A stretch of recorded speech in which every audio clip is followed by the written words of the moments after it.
That's fine.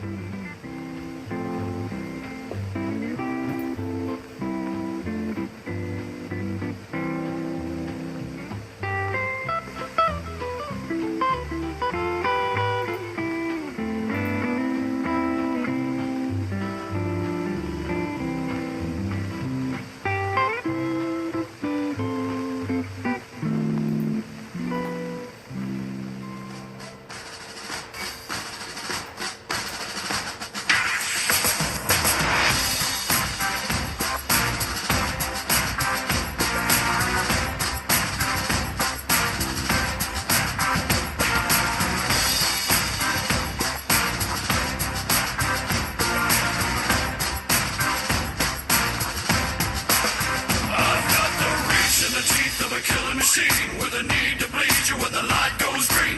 Best believe I'm in the zone to be. From a yin to my yang to Z. Put a grin on my chin when you come to me. Cause I'll win, I'm a one of a kind. And I'll bring death to the place you're about to be. Another river of blood running under my feet. Forged in the fire lit long ago. Stand next to me, you'll never stand alone. I'm last to leave, but the first to go.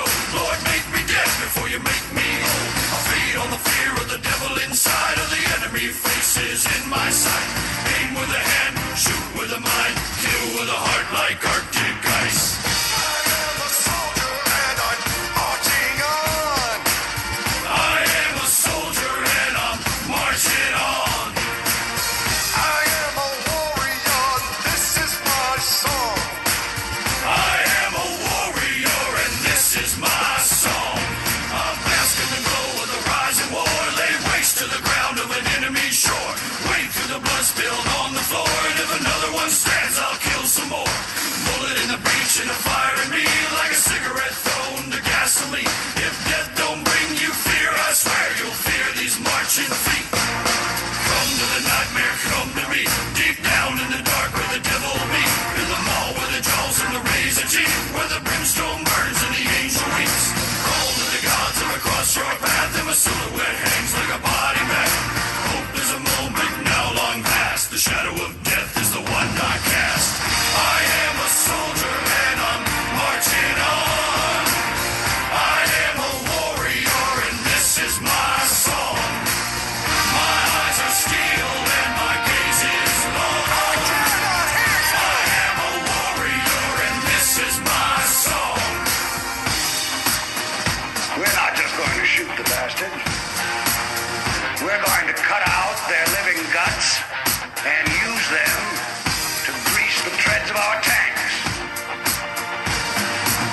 We're going to murder those lousy bastards by the bushel. Now I live lean and I mean to inflict the grief. And the least of me is still out of your reach. The killing machine's gonna do the deed until the river runs dry and my last breath leaves. Chin in the air with a head held high. I'll stand in the path of the enemy line. Feel no fear, know my pride. For God and country I'll end your life. I am a soldier and I'm marching on. I am a warrior and this is my song. My eyes are steel and my gaze is long. I am a warrior and this is my song. All right, now you sons of bitches. You know how I feel. Good evening. This is Warrior Empowerment Hour, Mr. Too Easy. So where I just talk about, my experiences being before the Army, during the Army, and after the Army. So I'm going to start off with a little, before we get our special guests, I'll start off with a little announcements. So, it's getting to be winter time, so guess what? If you need an SUV, a truck, hey, Mayhem Auto Brokers at 6088 Molly Pitcher Highway have some new used cars for sale. They can be reached at 717-375-4800. So, of course, we had a bunch of parades this year, and there's closing parades, or Christmas parades all over Franklin County. So remember to continue to support Blackout and Agent Orange and their entourage. You can follow them on Facebook or on Instagram. If you would like to donate, you can donate to their PayPal. It's CT, which is Charlie Tango, 1234567 at Comcast.net. And of course, remember to continue to support of your semi-pro football team, Chambersburg Phoenix. So they can be follow them on Facebook as well. And then we have, let's see, John Allison Public House. Sundays are another community fundraiser. 15% of all sales go to Chambersburg Trojan girls softball team. You can dine in style and give the community at the same time, just as the John Allison Public House does every Sunday. Involve in your community. So John Allison Public House and WRGG 93.7 FM. So we also have a few more. Let's see. We have our Forever Young Country Christmas show at the historic Star Theater. Get into the Christmas spirit country style with Dale and Kip Young of Forever Young Music Ministry, featuring traditional country music and original Christmas songs. Presented by WRGG 93.7. 2 shows only, December 5th and December 19th at 1 p.m. Jitter admission is $20. Call Linda at 717-597-5460 for tickets. Star Theater, located at 23 West Seminary Street, Mercersburg, Pennsylvania. And you can look them up at startheaterpa.com. So we're going to get right into it. We have Mr. John Patterson that's going to speak about the Reform House Bill 1555 for probation. So how you doing today, John? I'm doing great. Thanks for having me, Don. Oh, you're welcome. Before I start right in on the teeth of the bill, I think it might benefit some of your listeners to discuss kind of some of the basics around this particular aspect of criminal justice reform. I'm working with a group called Reform Alliance. You can find out more about us at reformalliance.com. But the number one thing to understand is the difference between probation and parole. Parole in Pennsylvania is an early release from jail or prison. And it happens when somebody is sentenced to a range. So someone could be sentenced, say, 5 to 10 years in state prison. After 5 years, they're granted parole. Mm-hmm. And for the following 5, up to the end of the maximum of their term, they would be under parole supervision in the community. Okay. The bill we're talking about, HB1555, and its Senate counterpart, Senate Bill 14, SB14, only address adult probation. Okay. Also, juvenile probation is a completely separate system. Probation is a sentence imposed by a judge, and it details community supervision that comes with specific conditions, rules, and obligations, to the individual. Mm-hmm. So an individual might serve a time in county jail and then have, after that time is served, say 30 days, might be under probation supervision for, say, a year or 2 years or longer. The interesting thing in Pennsylvania is we have a tremendous number of people under community supervision for a state our size. Something in excess of, or the number is around, I think, 400,000 statewide. Oh, wow. Now, that is combined state parole and community probation. In Franklin County, however, I got to attend a human services training last month, and there was a presentation by Doug Wilburn, who's the new county chief of probation, and he referenced a statistic that in 2018, last calendar year, the average number of individuals under supervision by his department was 3,100.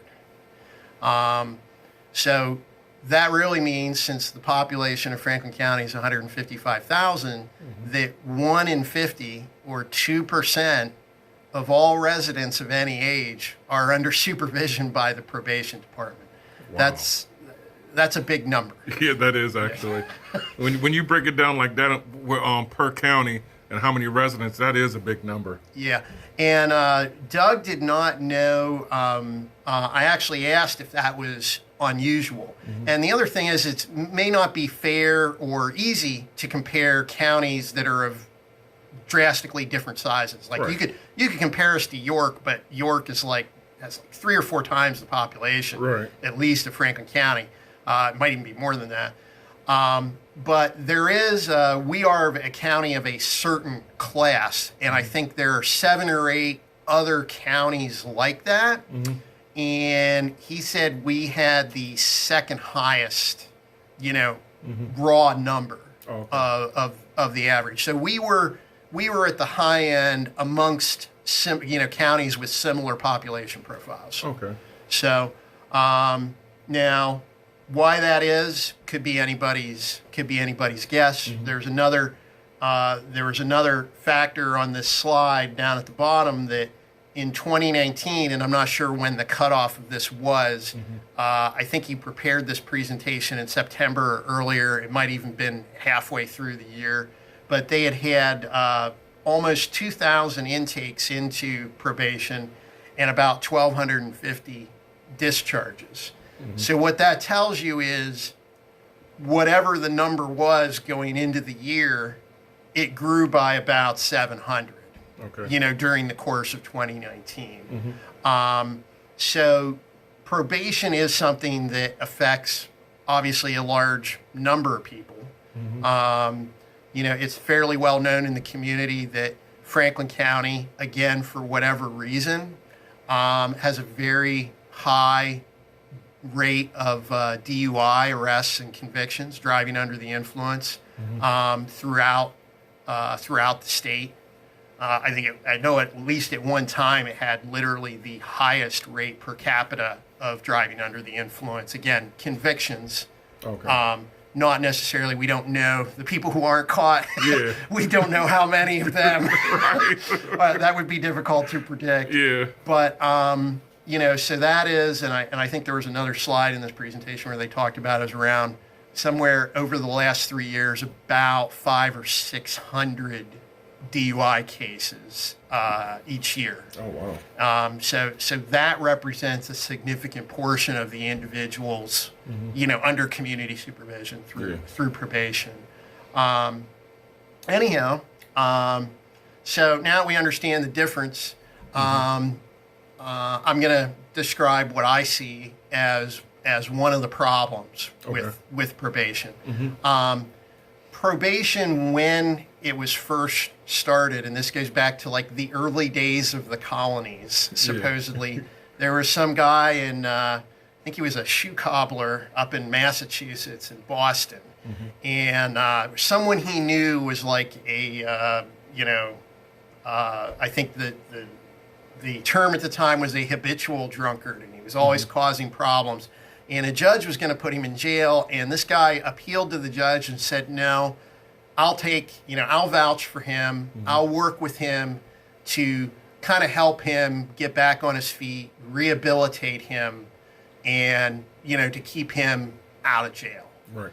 And so, and in many ways, our probation system, because there are a lot of rules, there's also a lot of things people are ordered to do. Like, so I mentioned DUI. If somebody is arrested, and being charged with DUI, the county's going to immediately, even before they're sentenced at least, they're going to require that they be evaluated to see if they have a substance use problem, whether it's alcohol or other drugs.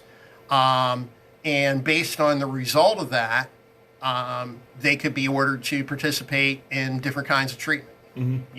They could be ordered to, just about anything. It's really up to the judge. Right.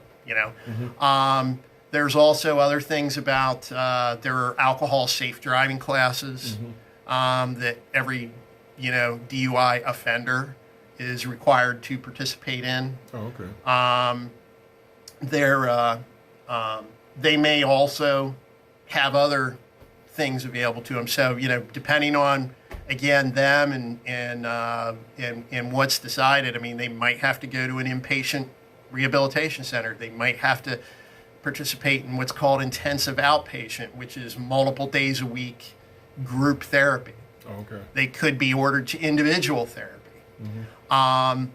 And, so in some ways, probation can be rehabilitative, for individuals.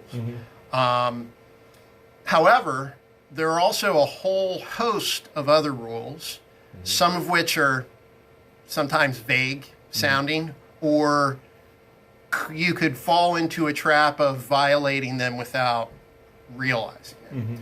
So in your neighborhood, Dom, do you know your neighbors across the street, next door? I do now. Yeah. You do now. Yeah. Do you know if any of them have a criminal conviction? I know of one that does. Okay. But of the others, No, I don't know. have you looked them up? Nah, I haven't Okay. looked them up, no. So if your probation officer stops by while you're on probation and sees you talking to an individual who they determine is has a criminal record, that is a technical probation violation. So you're associating with a criminal. Oh, wow. Even if you didn't realize Yeah. they had a past criminal conviction. Yeah, 'cause that's not like a topic that's come up. Hey, how you doing, John? Are you a criminal? Yeah. That just Have doesn't you ever been arrested? Right. Before I say anything else, Right. have you ever been arrested? Were you ever a suspect?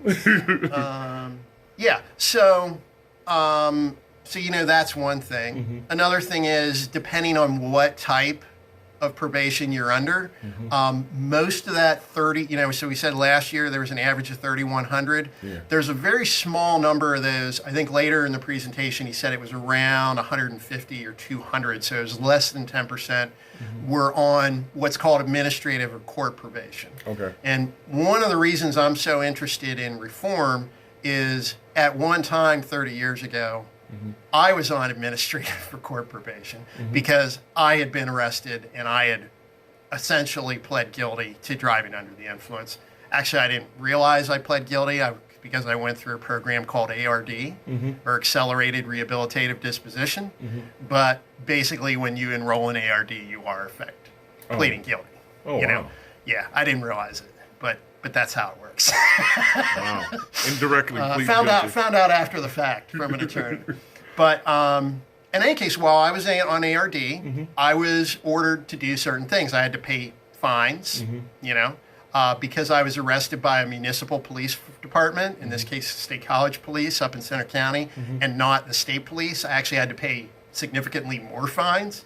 This is something that is true to this day. Oh, wow. About DUI in Pennsylvania. The other thing I had to do, I had to attend this alcohol safe driving class. I was ordered to, what I recollect was 40 hours of community service. It could have been more than that. Okay. I did mine by literally working for the State College Borough, and it was right around this time of year in November. I went around with the leaf sucker and sucked up leaves for 8 hours a day for a week out of the gutter and, off the edge of people's yards by the sidewalk, and, for free. Yeah. I guess the borough was happy to have the help. And Free help. free help. I was also, in my case, ordered to have counseling. Now the level of thought that went into that order back then was a little bit different today. Okay. Like I said, I mentioned today that if you're convicted or you're going to go into ARD for DUI today, in almost every location in Pennsylvania, you're going to be evaluated by a therapist to see if you have a substance use problem. Okay. In my case, the judge pointed at me, and I was lined up with 8 or 10 other people who were all there for ARD, and virtually all of us were there for DUI. He said, "Did you hit anything?" And of course, my drunk driving incident, which was, incredibly stupid. Not to say that there are any smart ones, because it is stupid, to drive under the influence. It's entirely preventable crime. I hopped in my buddy's car. He was using the ATM, and I hopped from the passenger seat to the driver's seat, and I was gonna, drive up by the ATM, which is a half a block down the street, and pick him up, and he had this old car without a gear diagram on the gear shift. And so instead of finding reverse, I found some forward gear and lurched forward and tapped the bumper of the car in front of us, and that was it. I drove 3 feet. And so I answered yes to the judge, and he said, you get counseling. So over the next 9 months, I paid off my fine. I went to this alcohol safe driving class. That was really interesting back then because I remember we had 2 or 3 evening classes, and after the last one, the instructor invited us to all join her at the bar across the street from the courthouse in Bellefonte. That's pretty smart. And I think I hope things have changed since the late 80s. I hope so. In that regard. I can't remember if I joined them or not because I was taking the bus, so probably had to catch a bus back to State College. I did all the stuff. I did the community service, did everything I was supposed to do. But I'll tell you what else I did, Dom. I really wasn't accepting at the time that I had much of a drinking problem. And I drank every day. I was an everyday drinker. I never thought about not drinking to get drunk. That was just the way I was and the way I was wired. And I had a problem with alcohol and didn't realize it. And over about the next 6 months, some things happened in my life that caused me to reevaluate that. Right. And those things were not criminal justice related. But I just remember, I think someone at the time saying something to me and says, well, I don't know if you can drink when you're on probation. And I'm like, well, if I can't drink, I'm going to ask the judge how long I have to stay in jail. Because that's sort of like how the thought process that I had at the time. They don't really give you a choice about that. But yeah, I drank every day. I got fired from jobs. I moved a couple times. I didn't always keep the probation department up to date where I was moving to. But after at one point in time, I called him back up and I said, hey, I think the judge in my case wanted me to have therapy, and they hooked me up with therapy and a therapist, and that really ultimately changed my life. Oh, okay. And that therapy was incredibly beneficial to me and helped me realize I had a problem. But today, if I was in the system today and I had a DUI, it's pretty standard that people are ordered not to drink.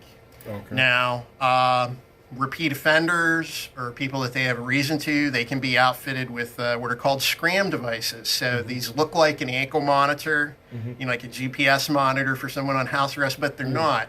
They actually make contact with your skin, and they can determine through your sweat whether you've consumed alcohol. Oh, wow.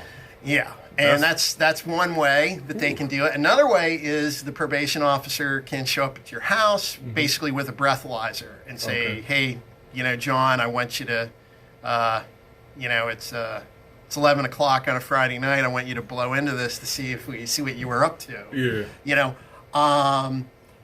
Now, the other thing is often, people will, it's not like they have first-time DUI offenders reporting every week to probation. Right. But they often do have some kind of reporting requirement. And if you're aware of anything about driving under the influence, one of the things that happens, whether you get ARD or not, is you lose your driver's license. Right. So transportation immediately becomes an issue.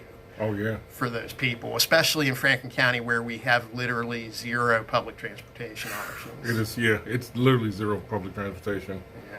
So I look back at it in my case and how, I actually found out I had a problem and I got into recovery. And thankfully, I've been in recovery for 30 years now. Oh, congratulations. Thank you. But I don't know whose interest would have been served at the time. If the only person, let's say, I was hurting was myself by continuing to consume alcohol. If you're going to even go that far and say that I was doing that,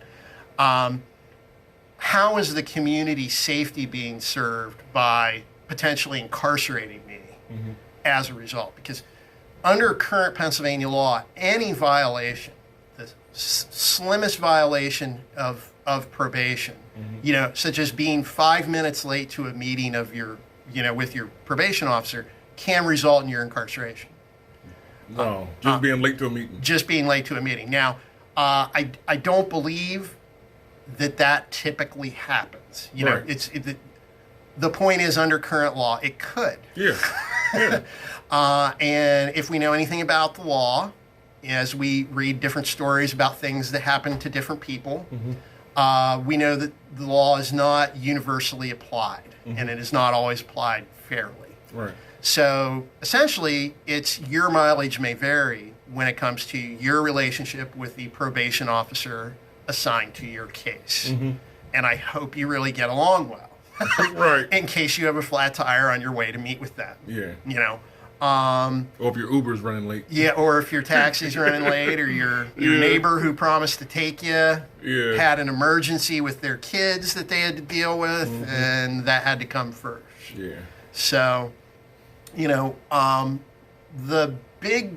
to me, the essence of the bill and the most important thing in these two bills, House Bill 1555 and Senate Bill 14, are putting in a system where the first result or the first response to technical violations cannot be, we're going to put you in jail. Okay. And even plans to put people in jail for relatively short periods of time, like 3, 5, or 7 days. The main reason being, you and I were talking a little bit before this, is that one of the things the probation department wants you to do when you're under community supervision is have a job. They also want you to be able to manage that job with all your other responsibilities, which might include, attending some of these treatment programs, other meetings, other things that they want you to do. And then on top of that, if you are incarcerated, I don't know many employers who would take, hey, I'm currently in jail. Tonight's Sunday night. They told me I'm going to be out Wednesday. I'm going to miss Monday and Tuesday. Is that all right? I don't know many employers who would accept that excuse from an employee. There may be some who would. Yeah. But what typically happens to people, who are under what we call shock, actually it's not my term, it's the probation officer's term, shock incarceration, is if they had a job, they lost it. Okay. And now, so let's say they're in for a week, they come back out. Now what happens? Well, they want them to get another job. So not only do you still have the stigma of having a criminal record, and even if you're an ARD participant, like I said, you've actually pled guilty, you still have a criminal record. In addition to that, you have to explain what happened at your last job. Right. Yeah. Unless you're going to just not tell them about it or lie about it or whatever. And so it's like, well, everything was going great at McDonald's until my probation officer came and put me in for a violation, and I didn't feel it was justified, but it was just 5 days, but they needed me Monday morning at breakfast shift, and I couldn't be there because I was in jail. So the big thing in this bill is it would hopefully put in a series of strikes where before an aggravated probation officer or something of that case could say, well, this is your first slip up, your first mistake, we're taking you to jail for the weekend. Right. This would prevent that. Oh, that's good. Yeah. So on that note, we're going to take a break and play a song. Let's see. And this probation sounds like when I go to the VA, boy, I got, because I got groups I got to attend. I got to sign in and stuff. So I don't know if I'm under probation or not, being a combat veteran. But it's a good story. And the reason I'm asking to come on, because this does pertain to us as veterans as well. Because guess what? We're part of society. And just in case there's a veteran out there that may be on probation, hey, guess what? If you live in Pennsylvania, you should be supporting this bill, and this is why. And if we have a family member, and, I have a lot of listeners out here, guys and girls out there, listen to this, Google HB1555, and until then, let me play this song. It's called PTSD.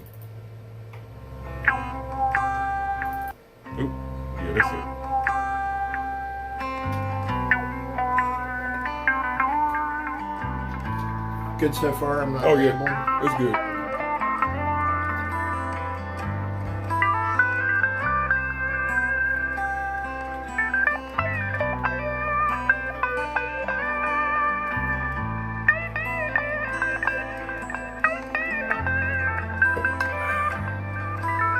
Wish I never hurt you, but all I have is pain. You give me forgiveness from the coming rain. Can you call me connected to what you have become? Follow my worries to become words from heaven underneath the rain, soaking like a flower, sucked up from the pain. Give me words from heaven, protection from pain. I would die in this weather to keep from my insanity. Words from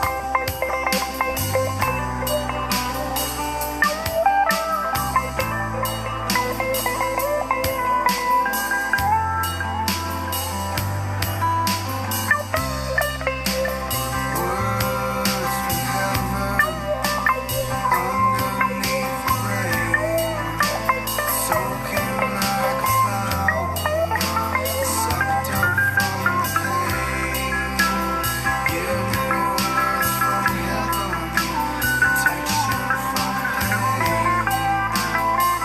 I would die in this weather to keep from my insanity.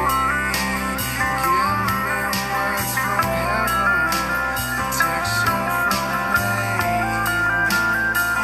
I would die in this weather to keep from my insanity.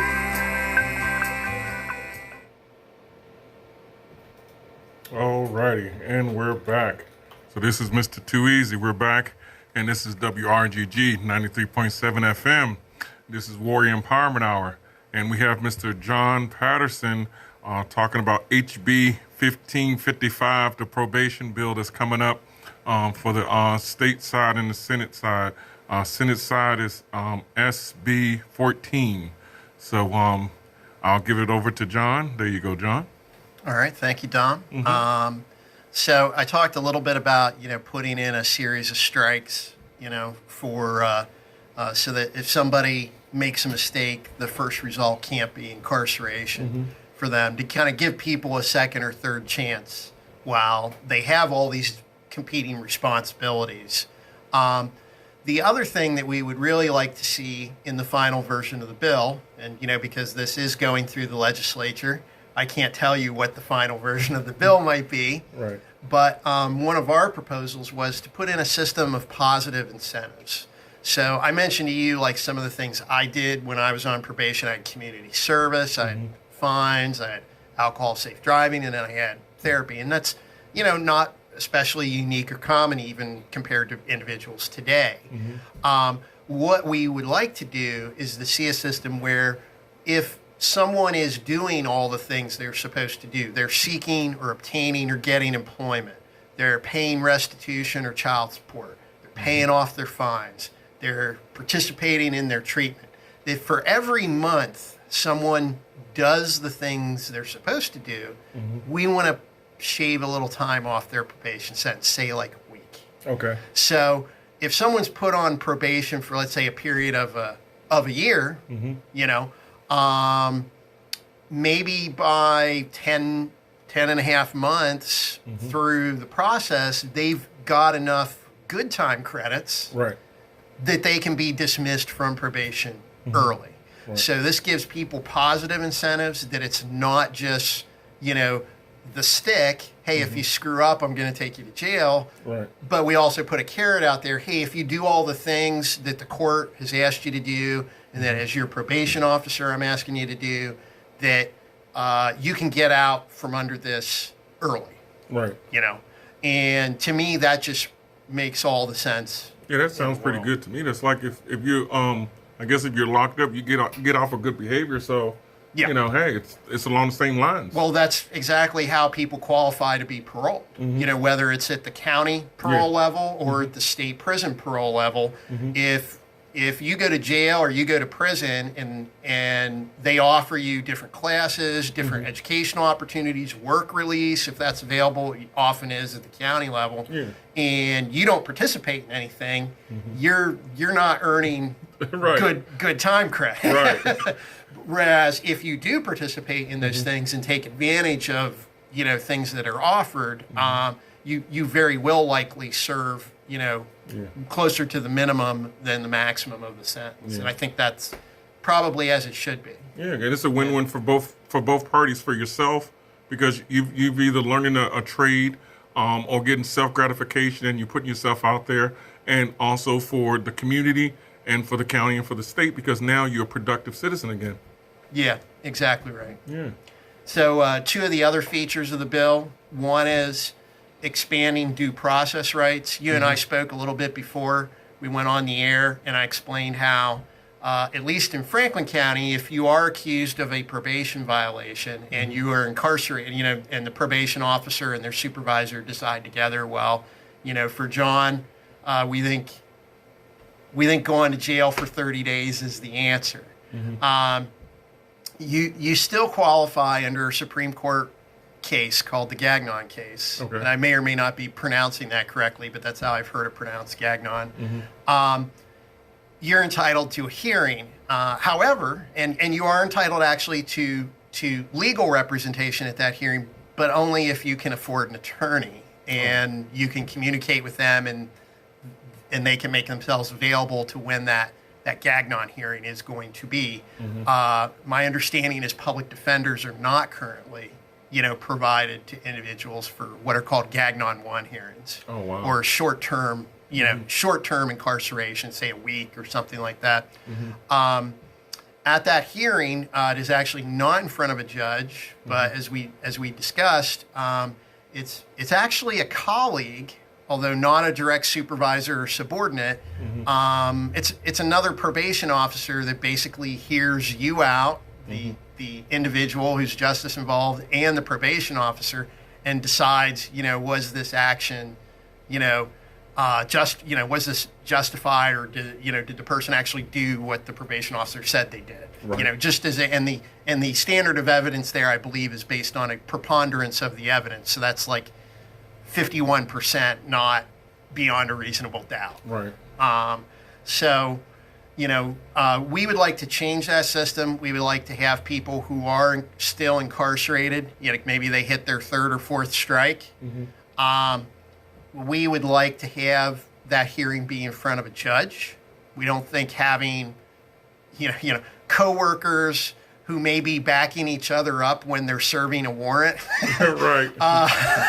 And that is something that probation officers, not necessarily, I don't know if they necessarily serve warrants per se, but I do know they take, you know, they do take actions to track down people who have absconded or are believed to have been absconded. Right. And rather than putting them in that position of a potential conflict of interest with a colleague, we would like to have a judge oversee all those Gagnon hearings. Right. And we would like to make sure that people who cannot afford an attorney would have access at least to a public defender, Right. you know, to have their voices heard. Lastly, another aspect of the bill is there are cases where people are sentenced to extremely lengthy terms of probation. Okay. So have you heard of Meek Mill, for instance?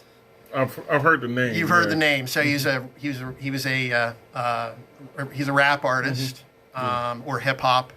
I'm not sure I understand the distinction. Yeah. Trust me, I don't even understand the distinction myself. If there is one. I would not claim to know it, but he is actually involved with Reform Alliance, and some of the individuals that supported him in his case are on our board, like Robert Kraft of the New England Patriots, and another gentleman who is the co-owner of the Philadelphia 76ers. So Mr. Mill had been sentenced to a lengthy term of probation for an original criminal offense many, many years ago. And one of the things he encountered while he was on probation was because of the strict nature of the rules, you know, it can be very challenging to always meet expectations about what they are. And in his case, it was not some things that many people often struggle with on probation. It was not like failing a drug test or anything like that. It was the fact that he was a growing musical artist who had a complicated travel schedule. And I recall one of the parts of his story, and you can see this. I think it's still on Amazon Prime. His story is called Free Meek. It's a documentary. He was in New York City for a record party and was supposed to fly there to like another city thereafter, and Hurricane Sandy hit, and the airports were closed. So he and his group rented a car, drove to Philly, and then took off from Philadelphia. And when the judge in his case found out about it, she said, well, you violated your travel order. Because your travel was you were supposed to fly from New York. Well, I couldn't fly. That doesn't matter. Oh, wow. So she put him on house arrest, I believe, for 6 months. Oh, wow. For that violation.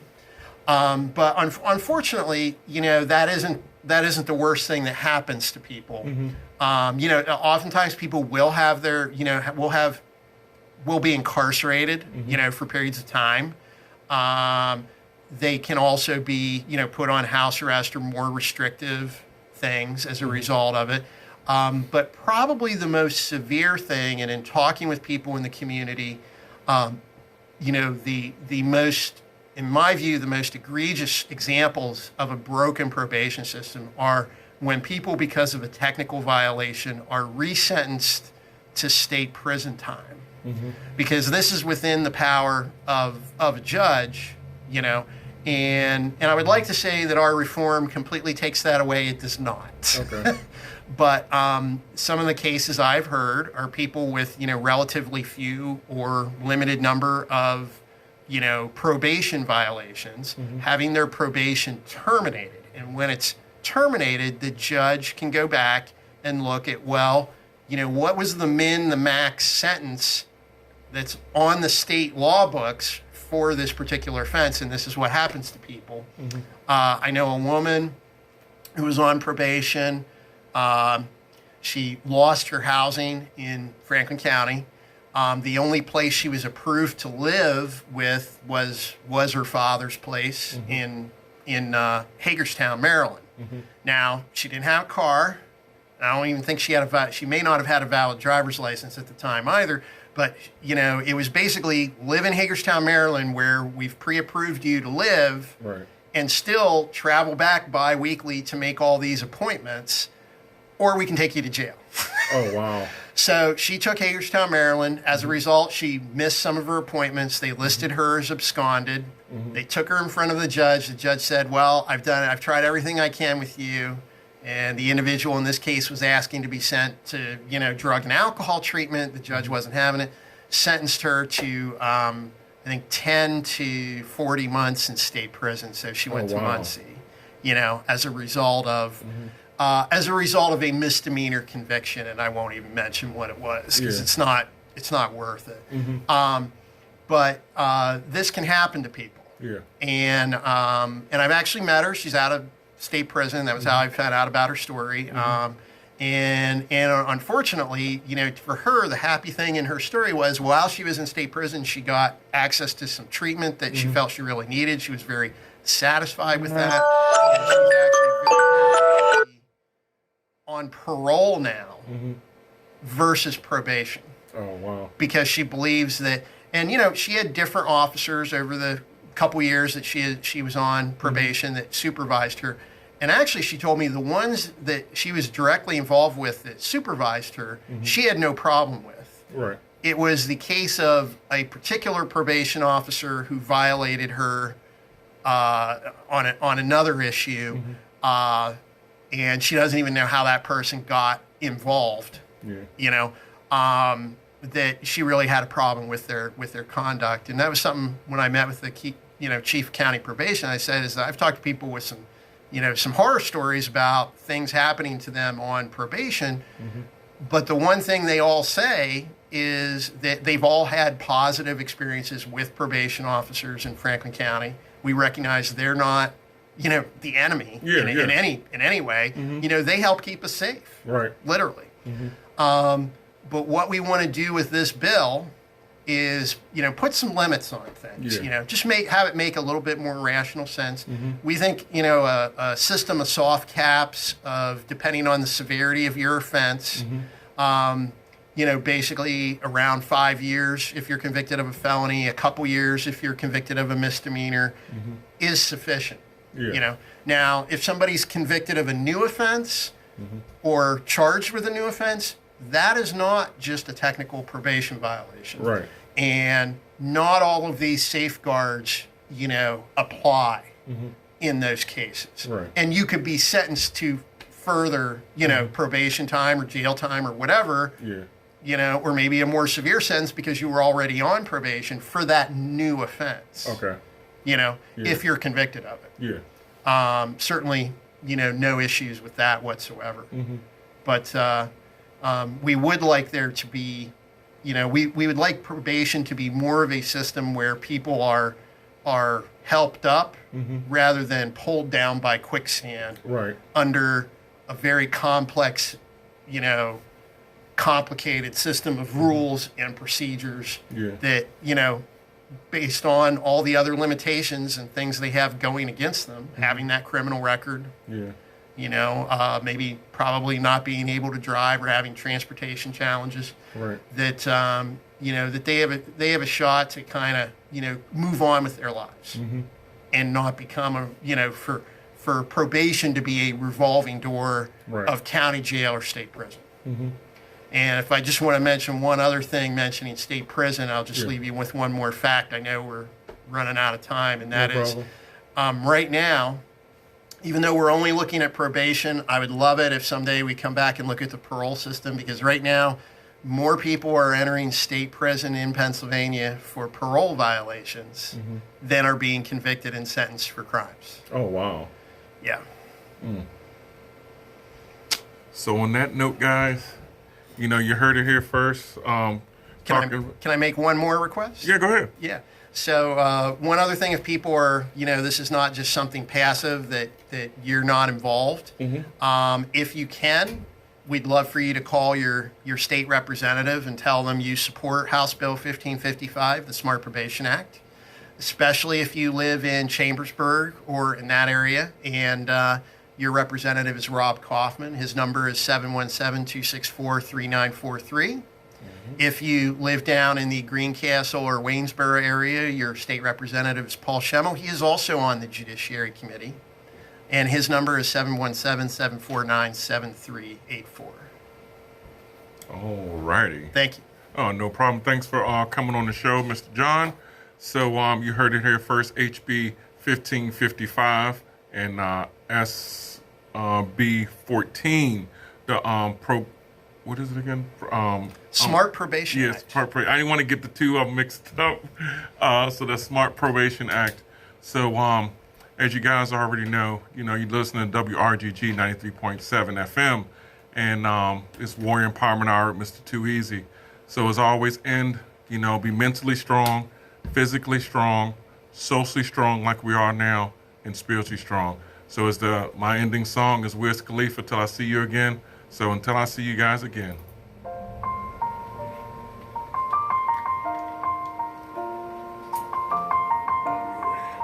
That was awesome. Thank you so much for having me. Oh, no problem. It's been a long day without you, my friend.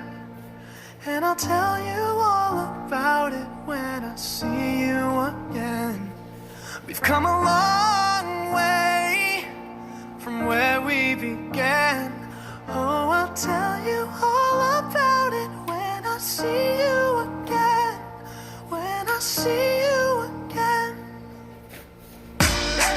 Damn, who knew?